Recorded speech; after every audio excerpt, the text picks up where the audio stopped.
Bom, esse algoritmo, a gente está aplicando um método de holdout para a gente testar quatro tipos de classificadores. É, esses quatro classificadores são a distribuição normal multivariada, a skill normal multivariada, a T multivariada e a skill T multivariada. Tá? É, nesse começo aqui do algoritmo, suas primeiras linhas, eu estou pegando algumas informações como tamanho total dos dados. A gente está usando o conjunto íris como base, tá? Para os nossos dados. É, aqui K ele recebe o número de classes que eu tenho, as classes eu estou associando a esse vetor Y. Deixa eu tirar isso daqui.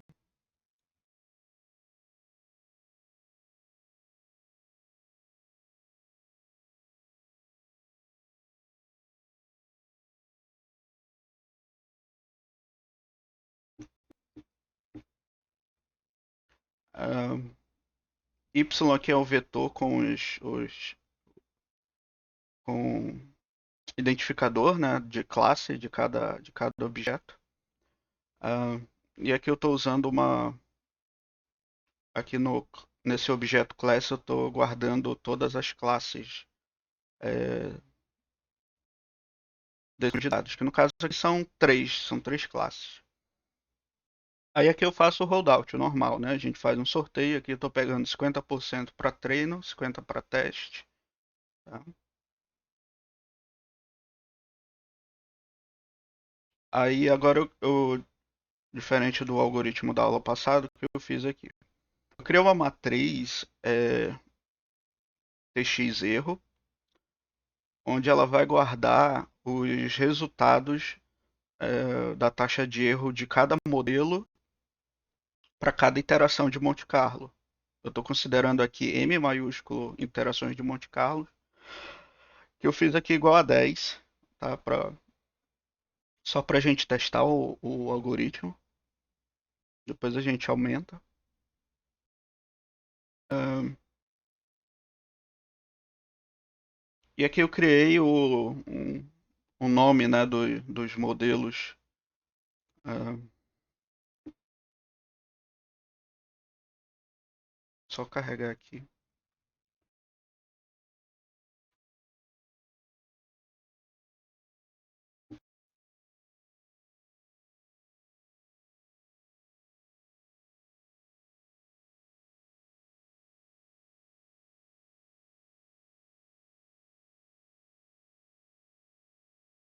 Aí fica assim, ó, tá? O nome dos modelos e aqui em cada célula dessa da matriz eu vou colocar a taxa de erro, né?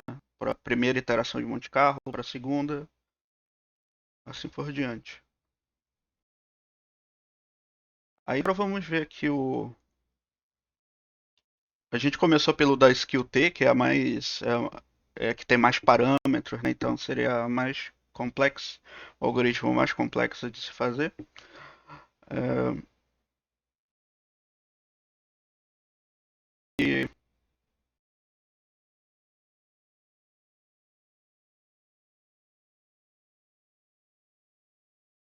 depois é só uma questão de adaptação para os outros modelos, né?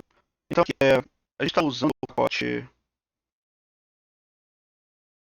Mix SMSN. É, esse pacote ele é feito para estimar os parâmetros dos modelos da família SMSN, que são a família das distribuições skill normal, tá? É, e ele também, além de ajustar essas distribuições, né, da família da skill normal, a skill normal, a T assimétrica, a normal e a T, ele ele cria também, ele também faz as estimativas para o modelo de misturas disso daqui, tá? É, a gente está trabalhando por enquanto sem a questão das misturas, somente com as variáveis, desculpa, as densidades, uma única densidade, né? Sem ser mistura.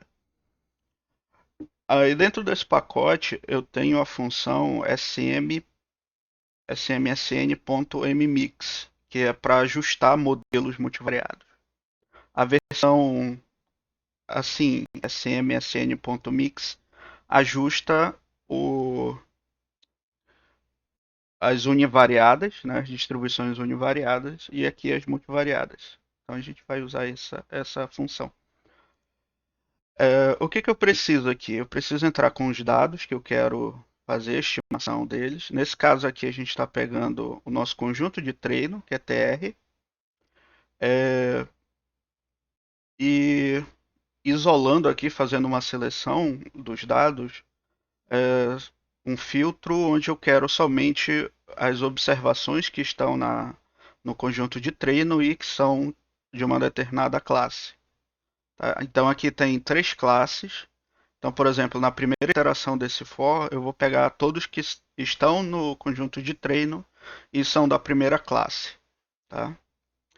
Esse G aqui, ele é referente ao número de densidades que a gente vai colocar na mistura. Como a gente não está trabalhando com misturas, então eu vou colocar o G igual a 1. Significa que eu quero somente uma densidade.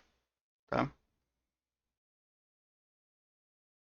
É, esse outro argumento, o getIn, como o algoritmo AM ele é um algoritmo de otimização, você precisa de valores iniciais. Então, quando você coloca isso, getIn igual true, ele mesmo calcula os valores iniciais para você, que é bastante interessante, porque a gente não precisa, né, ficar colocando os valores iniciais, aqui os iniciais, nem nada, né? A gente só coloca isso daqui igual a true e pronto, fica mais fácil. E o último argumento que a gente usa é a family, que a gente escolhe qual distribuição a gente vai usar. Nesse caso aqui, esse algoritmo está ajustando uma skill T. Então ele vai ajustar uma skill T para cada classe, usando o conjunto de treinamento. Tá? E aí eu estou salvando aqui nessa lista chamada mod. Bom, feito o processo de estimação dos parâmetros,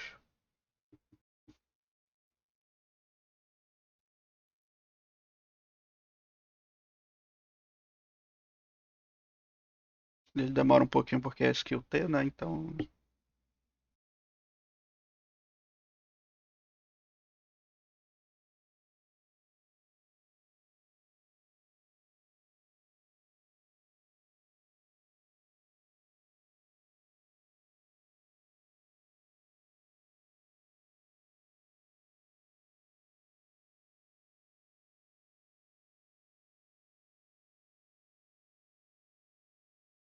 pronto.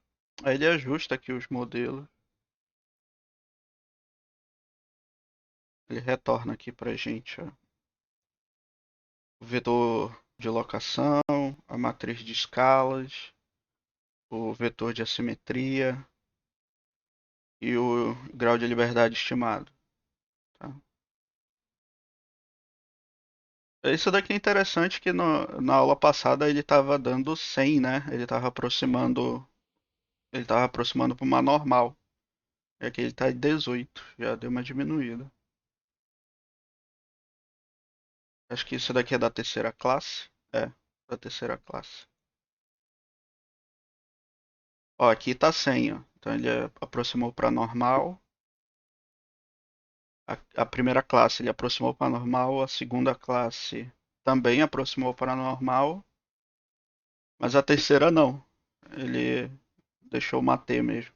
Apesar de que 18 graus de liberdade é grande, mas ainda não é uma normal não.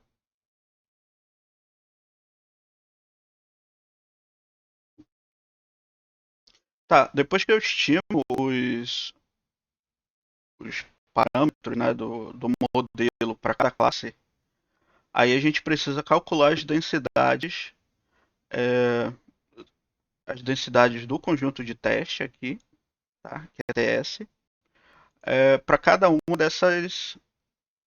dessas classes. E aí o que a gente vai fazer agora é a questão preditiva, né? A gente calcula a densidade para uma observação que eu não sei quem é, eu não sei de qual classe ela vem, calculo as densidades e a partir dessas densidades eu aplico o classificador de Bayes, né? Então aqui, para fazer essa cálculo dessa densidade, a gente está usando uma função interna desse pacote Mix SMSN, tá? Por isso que eu estou usando aqui 3 vezes o dois pontos, porque isso daqui é uma função interna, não é uma função externa que está disponível para o usuário, tá? É, porque assim, para a gente não precisar usar outro pacote nem nada, a gente usa essa própria densidade aqui, tá? E como eu falei na aula, na nossa última aula presencial, existem muitas variações da skill normal, né? E consequentemente você acaba tendo variações na skill T também. É, então aquela densidade que eu mostrei para vocês da skill normal e da skill T, elas estão associadas uma, a uma densidade proposta pelo Azaline para skill normal, mas existem outras, tá? Aí então, para não ter problema, né, de a gente estar usando um modelo diferente do que foi estimado, então estou usando uma função do próprio pacote que ele tem a sua própria versão, né, da densidade dos dados. Desculpa. Ele tem sua própria função que calcula a densidade no algoritmo, então a gente usa a mesma para não ter problema. Tá? Tipo assim, eu usei para estimar uma variação da skill normal e depois aplico em uma skill normal com uma outra definição. Aí vai dar errado, né? Então, para garantir que isso esteja certo, por isso que eu pego essa densidade. Tem um pacote no R chamado SN, tá? Esse pacote ele tem a distribuição skill normal, a skill T, tá? Eu não lembro se eles têm a versão muito variada delas, tá? Mas deve ter algum pacote que tenha também. É, no pacote do McLachlan, por exemplo, ele tem também, né, esse é um outro processo de estimação diferente, é uma outra abordagem do EM, e ele faz uma representação diferente do que desse arquivo. Então, digamos assim que eu estou usando a skill T, skill normal, mas referente a, a esse modelo que foi proposto aqui nesse pacote, o Mix SMSN, tá? Nesse pacote aqui. Bom, e para calcular a densidade da skill T, essa função ela é feita para calcular a densidade da mistura, tá? Uma mistura multivariada, por isso que está aqui mixed, o M de multivariada, MV de multivariada, e ST é o nome da distribuição, que é skill T, tá? Aí eu entro com os dados que eu quero calcular a densidade, no caso aqui é a minha matriz, o meu conjunto de teste. Ah, esse outro parâmetro aqui, ele está me retornando, eu quero as probabilidades para cada mistura, mas como a gente está trabalhando só com uma densidade, a gente tem somente essa proporção igual a 1, tá? Eu vou até colocar logo aqui, porque quando a gente for fazer de misturas, não vai mudar muita coisa. Quer dizer, não vai mudar nada o algoritmo. Aí tá, aí eu entro com o vetor de locação. É, esse objeto aqui é onde está guardado as estimativas que a gente fez aqui nesse outro for.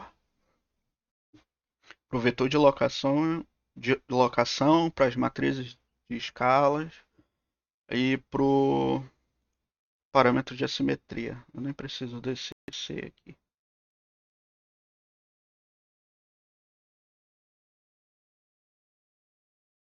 E aqui o grau de liberdade, tá?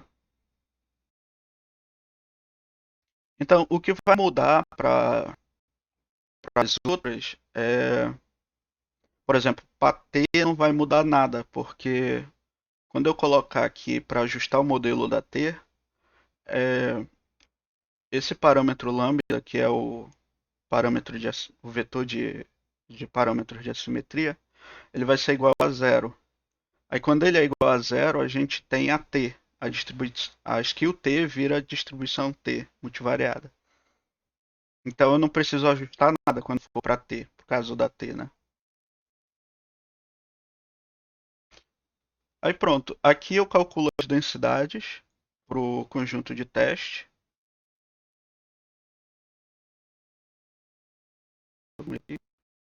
Tem uns cifrões aqui. Pronto.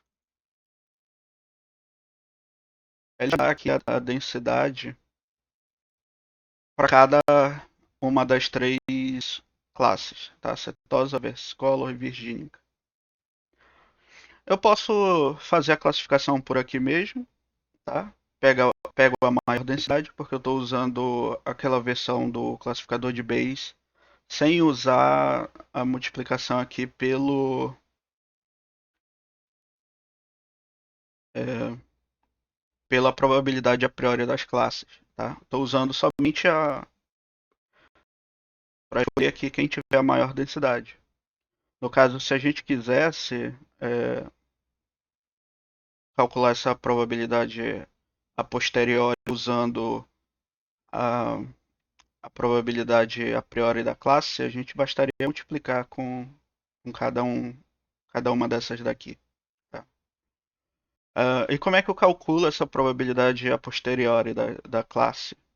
É, eu pego o elemento da linha e divido pela soma da linha. Tá? É basicamente a definição do classificador. É a definição do teorema de Bayes, né? Eu tenho aqui A dado B,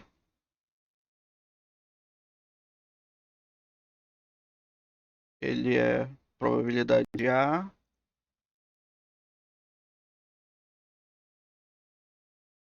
não tenho interseção, né? Mas vou colocar assim, inter B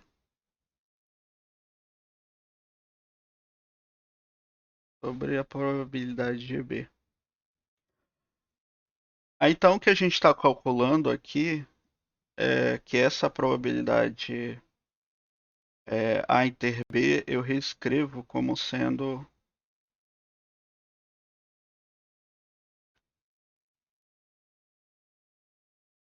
de A, tá? Então, aqui o que a gente tem é as nossas densidades, tá? Pro B aqui, no caso, é o nossa.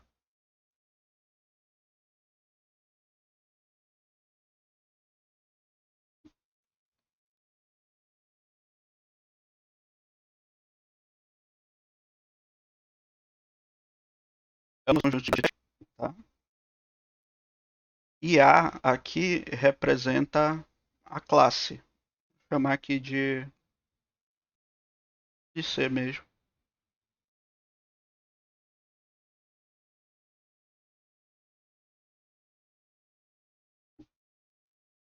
Uma classe C. A gente, no classificador de Bayes, a gente sabe que isso daqui não interessa para maximização, né? Então fica só isso daqui.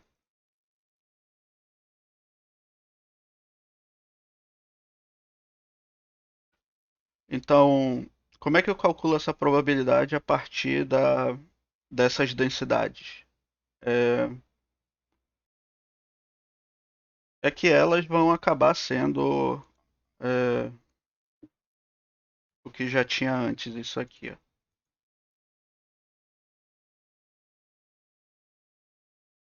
Esse P de TS eu transformo assim. É,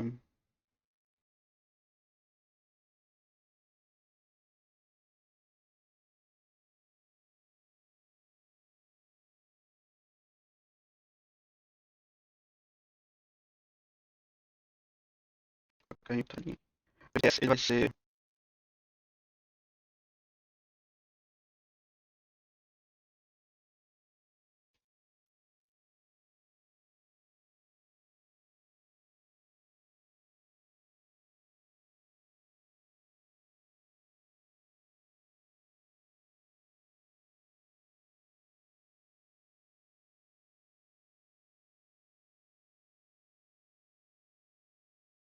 P de TS ele é a probabilidade total, tá? Então vou pegar todas as densidades e vou multiplicando, vou calculando, tá? Aí eu consigo reescrever isso daqui ó, como sendo a densidade sobre a, a,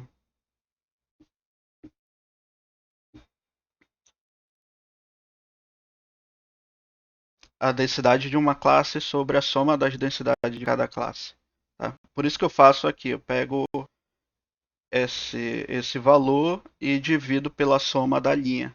Aí eu tenho a minha probabilidade, é, essa probabilidade aqui. Se eu multiplico com a probabilidade é, a priori da classe, aí eu tenho a minha probabilidade a posteriori. Então é basicamente isso a forma da gente calcular. Como a gente não está considerando essas probabilidades a priori, então ela fica somente assim. Ó. Fica exatamente a, a densidade dividida pela soma da linha. Tá? Fica assim. Aí é isso que eu estou fazendo aqui. Ó. Eu pego a densidade.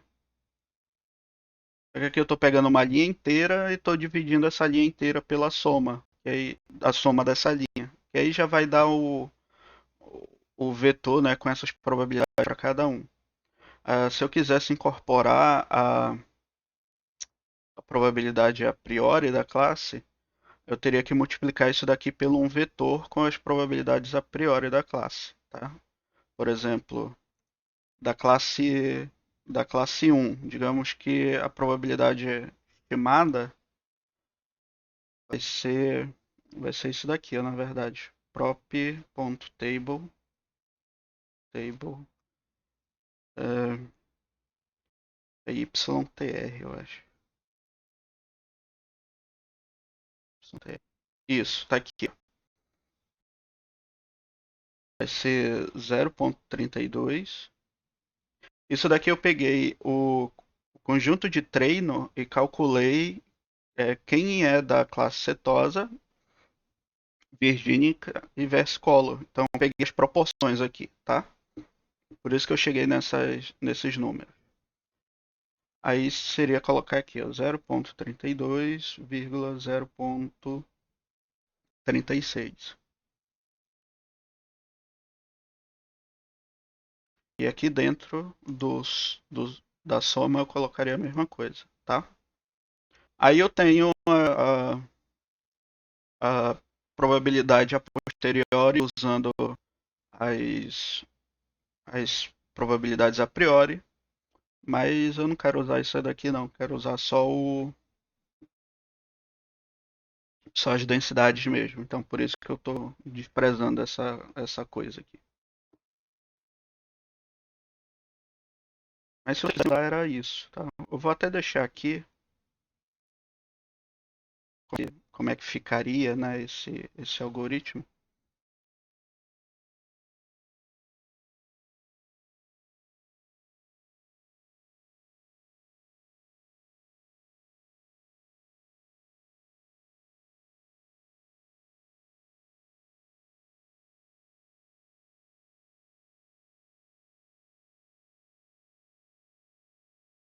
casos de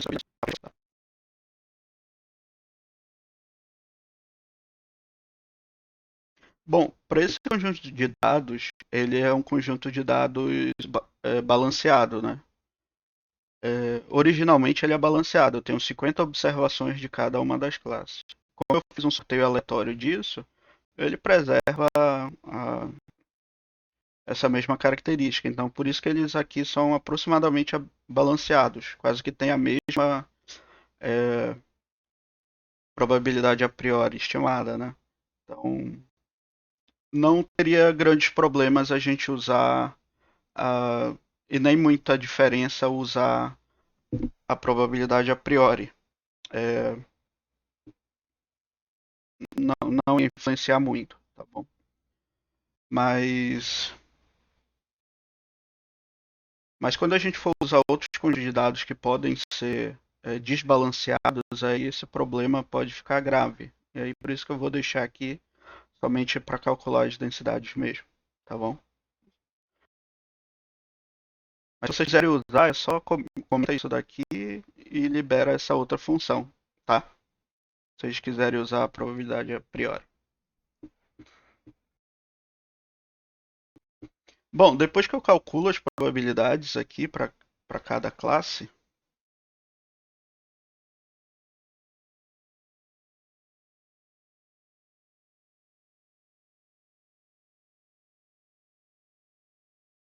deixa eu arredondar essa parte.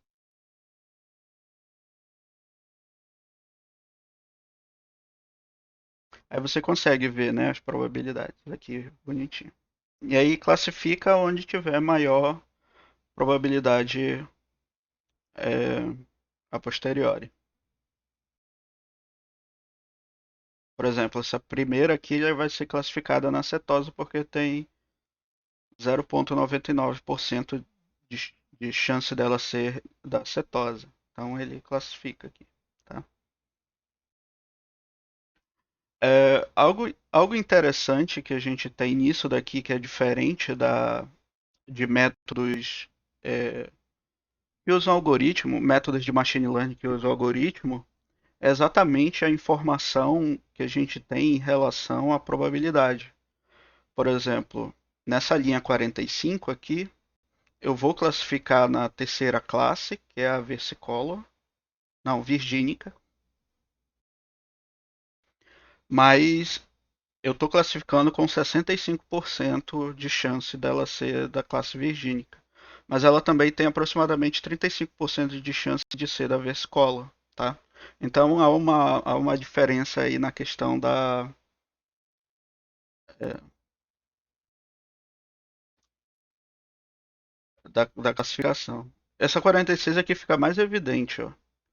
Eu classifiquei como setosa com 57%, mas ela também tem 42% de chance de ser virgínica. Então, significa assim, quando a gente usa um método de machine learning estatístico, além dele fazer o trabalho de machine learning, que é a previsão, né? Aqui eu estou fazendo previsão para classe, ele me dá uma informação adicional, que é com qual risco ou qual probabilidade é, ele está tomando aquela decisão de classificar, tá? Então, por exemplo, se isso daqui fosse eu classificar uma pessoa que está doente e aqui como não doente, tá? Aí a gente pesa os riscos. Olha, ela foi classificada como doente, mas tem 42% de chance dela não ser. Então, não é uma decisão tão. É, como é que eu posso dizer? Ela não tem uma certeza, uma precisão tão forte, tá? Como, por exemplo, nesse daqui, ó. Estou dizendo que tem 99% de chance de estar doente, por exemplo. E quase nada aqui de não estar doente. Então, eu tenho um grau de certeza maior sobre isso. Aqui eu já não tenho. Tá? Então, a nossa vantagem que a gente tem dos nossos classificadores em relação a outros é que a gente tem essa informação adicional da probabilidade, que funciona como quase o grau de certeza, né, o grau de certeza em relação àquela minha decisão. Então, por exemplo, aqui se eu estou dizendo que ela está doente, mas tem uma probabilidade dela não estar, a gente poderia, olha, já que tem uma, não é com um grau de certeza muito grande, vamos considerar fazer um outro exame, um exame diferente, tá? É assim que a gente olha.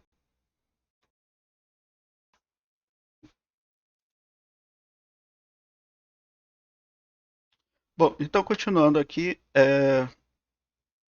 terminei de calcular a probabilidade a priori ou a posteriori da classe. Aí eu estou usando a função aqui, widthmax, que ela pega um vetor e diz onde está o máximo, tá? Se tiver dois máximos, ela retorna um dos dois, tá? Por exemplo.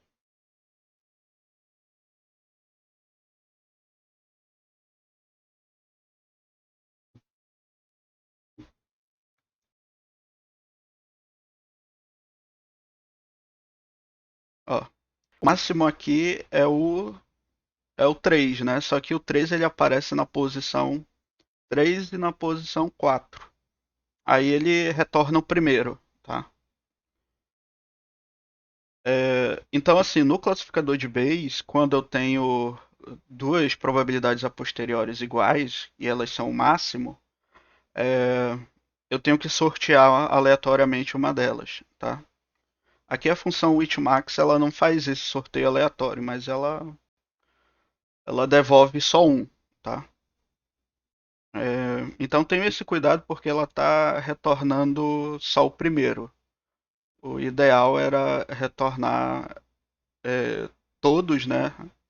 Todos os dois, e aí quando tivesse dois a gente escolhia um deles. Então a gente teria que escolher aqui entre a classe 3 e a classe 4.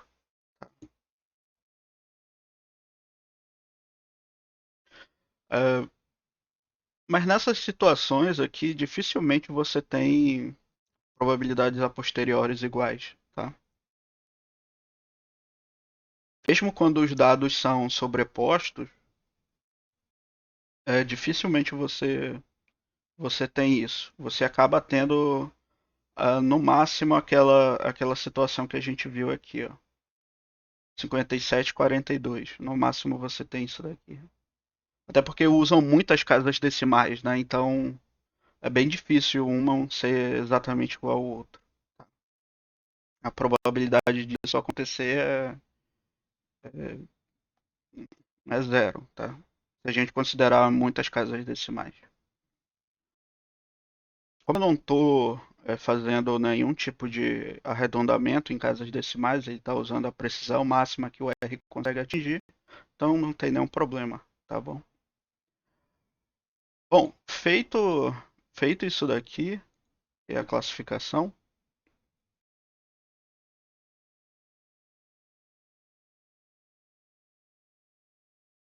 Isso daqui são as classes estimadas, nossos de teste. Aí eu já consigo calcular ou encontrar, por exemplo, a matriz de confiança disso daqui. Eu faço um table dos meus. Lembrando que Y são todas as classificações, tá? São todas as classificações. E esse CL-hatch aqui são as classes estimadas. Aí eu consigo fazer uma matriz de confiança, tá? Para isso. Ah, se vocês quiserem ver aqui no CL-hatch as classes mesmo, o nome, como está lá, né? A gente usa aqui, ó, classes, que eu programei como sendo o nome das classes. Aí eu coloco aqui, ó, dentro desse vetor. Aí ele vai retornar para a gente em nome, tá? E aí quando fazer a matriz de confusão não vai estar aquele 1, 2 e 3. Ele vai estar o nome correto, tá bom? Bom, de cara a gente já viu aqui que ele errou pouquinho, né? Porque a soma aqui já vai dar pelo menos 70%, eu acho. Ou mais. Vamos ver aqui a soma da diagonal principal. 86 mais ou menos. É, 60.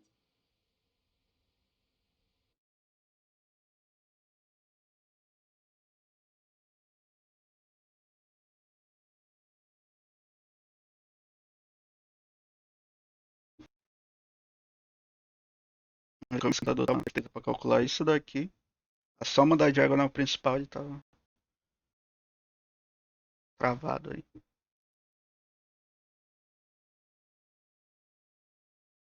Pausar o OBS. Quando eu pauso o OBS, volta.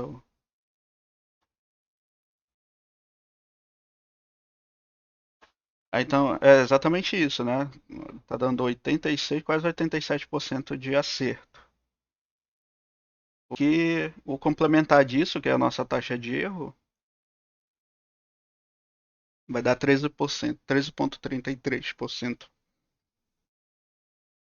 Aí aqui eu estou salvando na matriz de taxa de erro, tá? M representa a iteração de Monte Carlo e aqui ele está guardando a taxa de erro. Bom, agora para a gente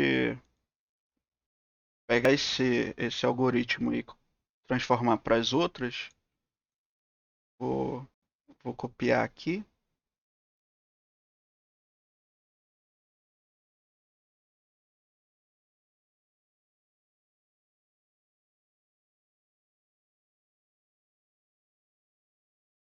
Vou colocar aqui na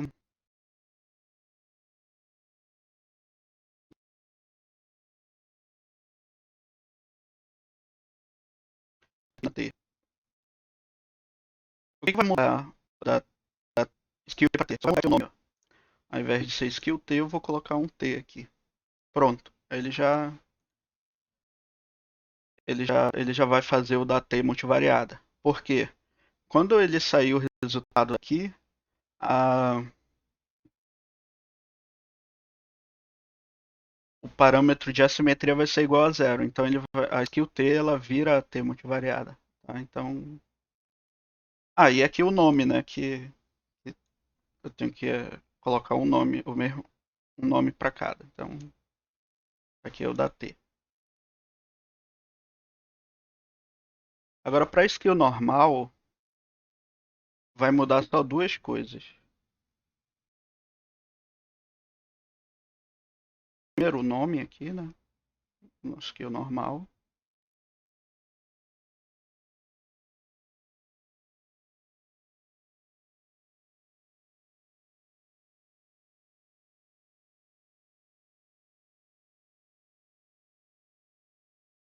Aqui também vai mudar. Vai ser skill normal. Se eu não me engano, eu não lembro se o N é maiúsculo ou minúsculo. É skill ponto normal, professor. S maiúsculo. O N é maiúsculo? Não, o N minúsculo. Tá certo. Tá certo. Tá aqui, ó. N minúsculo mesmo. Aí o da normal o N é maiúsculo.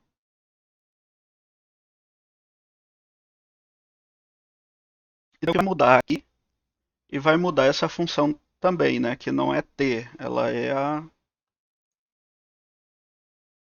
skill normal.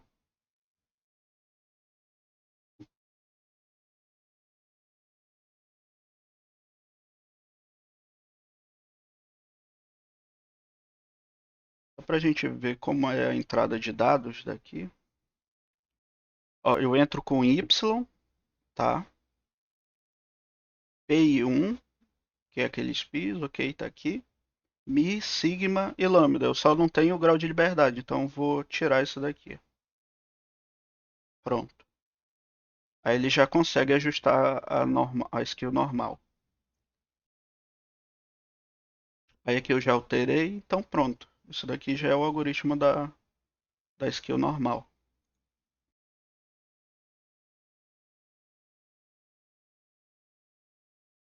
Aí a diferença do algoritmo da skill normal para normal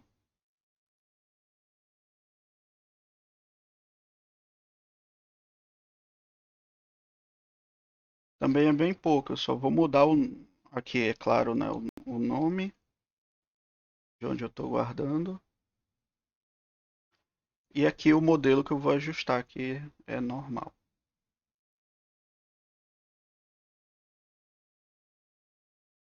Pronto, é só isso. Aí eu não preciso mexer nessa função SN, porque o que ele vai fazer, quando ele ajustar o da normal, ele vai sair com o lambda aqui igual a zero, tá? Então ele vai, a skill normal com lambda igual a zero, ou seja, parâmetro de assimetria igual a zero, é, ele vira normal.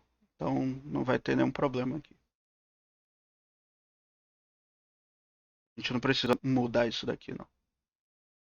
Pronto, aí é isso. Para isso daqui virar um Monte Carlo, a gente só precisa é,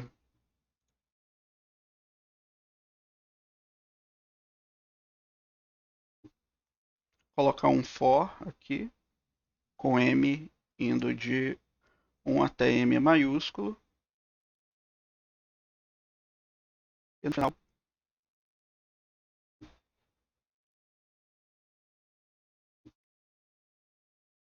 pronto. Aí ele vai ajustar da normal, da skill normal, da T, da skill T. E vai guardar nessa matriz taxa de erro. Tá? Eu vou rodar aqui 10 vezes.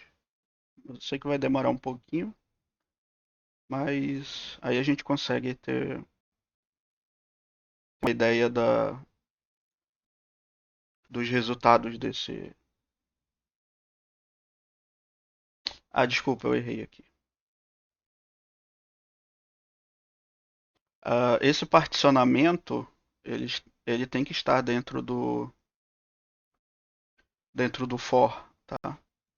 Porque senão vai ser sempre a mesma classe. O mesmo conjunto de treino, o mesmo conjunto de teste. E aqui não. Colocando dentro do for, toda vez que esse sample rodar, eu vou ter um conjunto de treino e um de teste diferente, tá?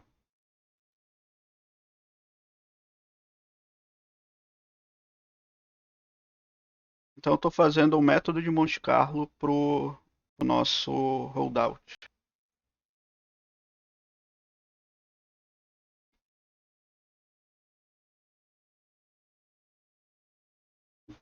Agora vai demorar um pouco aí.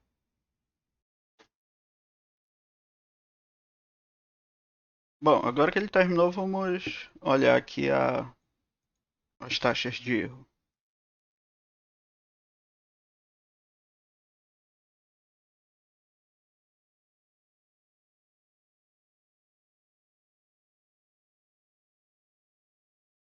Que aparentemente a normal ela tá com uma taxa de erro menor do que os outros, mas ela tá próxima da T, né?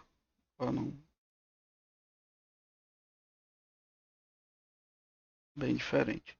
Aí o que a gente faz com esses resultados? A gente faz os estudos de estimadores, né? O mesmo que a gente faz lá. Então, a estimativa de Monte Carlo para a taxa de erro vai ser a média disso daqui, a média das colunas. Então, peço aqui o colmeans, tx erro, e ele me dá. Ó. Já tá um pouco melhor aí.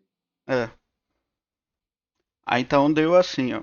A, a taxa de erro estimada para esse conjunto de dados usando a distribuição normal multivariada é 4%.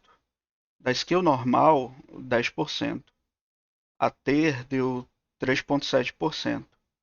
E da skill T eu tenho 9%. Então, dessas quatro, quem foi melhor foi a T. Tá? Mas assim, a T ela está muito próxima dos resultados da normal. Se eu fosse escolher trabalhar com uma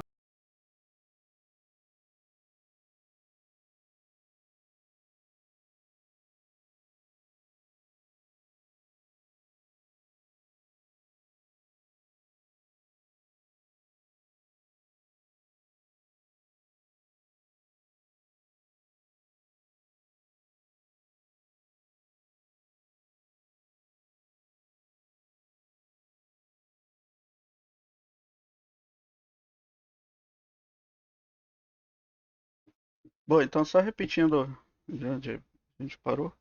É, nesse caso aqui, que a taxa de erro está muito próxima da TI da normal, eu usaria a normal por ela ser mais rápida. Tá? Bom, mas tem outra coisa que a gente precisa avaliar. A gente precisa avaliar a dispersão dessas estimativas, né? Então, se a normal aqui está aproximada a T, mas tem uma variância maior, aí a gente volta para T. Ou a T é a melhor, mas tem uma variância muito grande, então a gente usa a normal.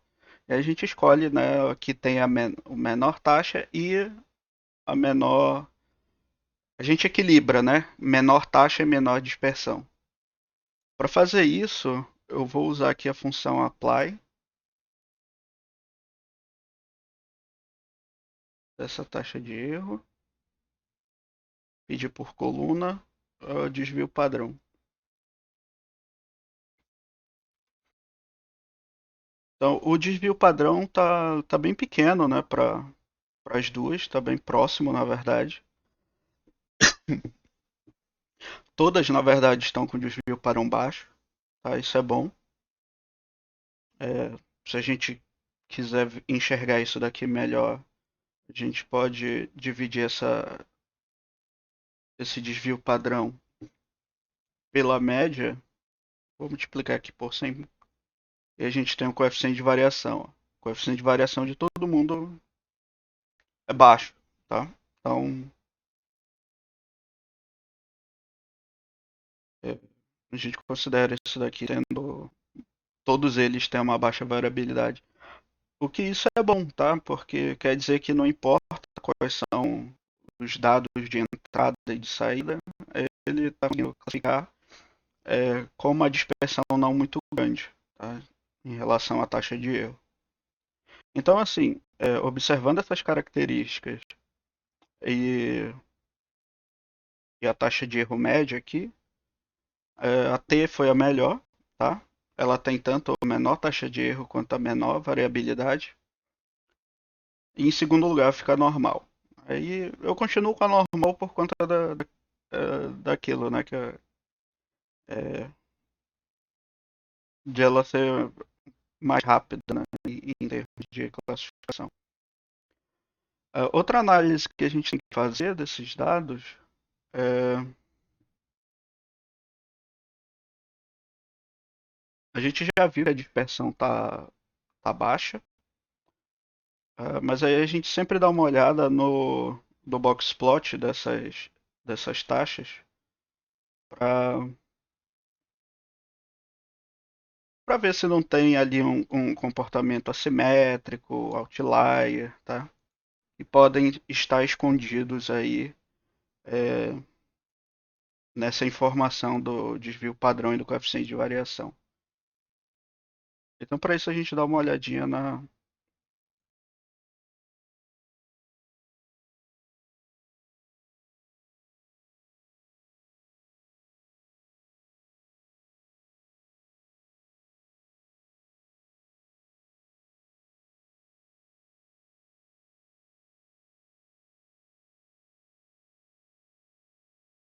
no plot, da taxa de erro.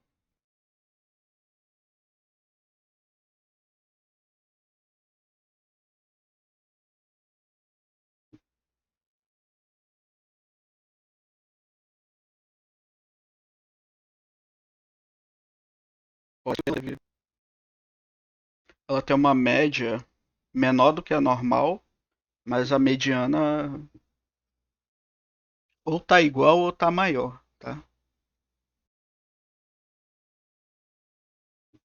A skill normal tem uma característica que não é boa em relação à taxa de erro, que é essa simetria à direita aqui. Ó. A simetria à direita quer dizer que a probabilidade de eu ter taxas de erro mais altas é maior. Então isso daqui é muito ruim, tá?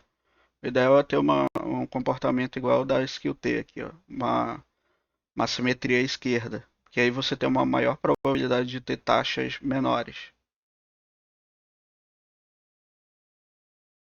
Mas o que é ruim em alguns algumas pessoas consideram até melhor, é ter um comportamento simétrico, como a gente tem aqui da normal e da T. É, significa que as taxas de erro não estão, elas estão bem homogêneas, tá? Isso é interessante para cá, tá? Isso daqui, essa simetria nas taxas de erro não tem nada a ver porque as distribuições são assimétricas, não, tá? Foi só uma coincidência. A gente está analisando aqui a taxa de erro. Eu estou falando aqui que a taxa de erro tem uma. A taxa de erro da skill normal ela é assimétrica à direita e a taxa de erro da skill T ela é assimétrica à esquerda. Mas isso é só uma coincidência, tá? E as outras que são distribuições simétricas terem taxas de erro simétricas também foi só uma coincidência, tá? Uma coisa não influencia na outra, não.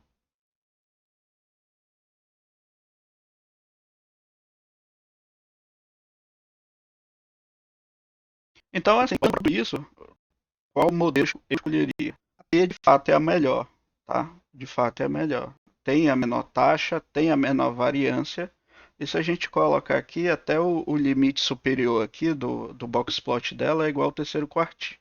Próximo do terceiro quartil. Então significa que está todo mundo aqui bem abaixo, tá? A normal não, ainda tem um terceiro quartil aqui e o limite superior mais para cá. Então ainda tem alguns pontos aqui que são maiores do que da skill da T. Então a T ela foi melhor em todos os quesitos, tá? Mas a normal ela não está atrás. O resultado da normal está praticamente é, semelhante, né? Quase que igual o da T. Aí o que que pesa na hora da escolha agora do desempate é o critério computacional, o custo computacional.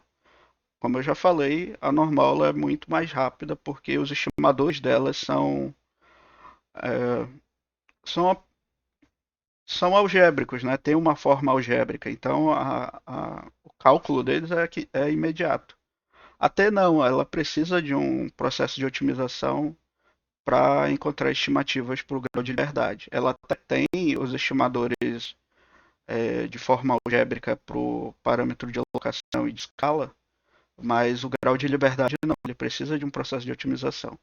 Aí, por conta desse processo de otimização, o melhor aqui, nesse caso, seria usar a normal mesmo, porque ela é mais rápida e porque ela está tendo um comportamento semelhante, tá? Mas assim, quem ganhou foi a T, mas na escolha é a normal.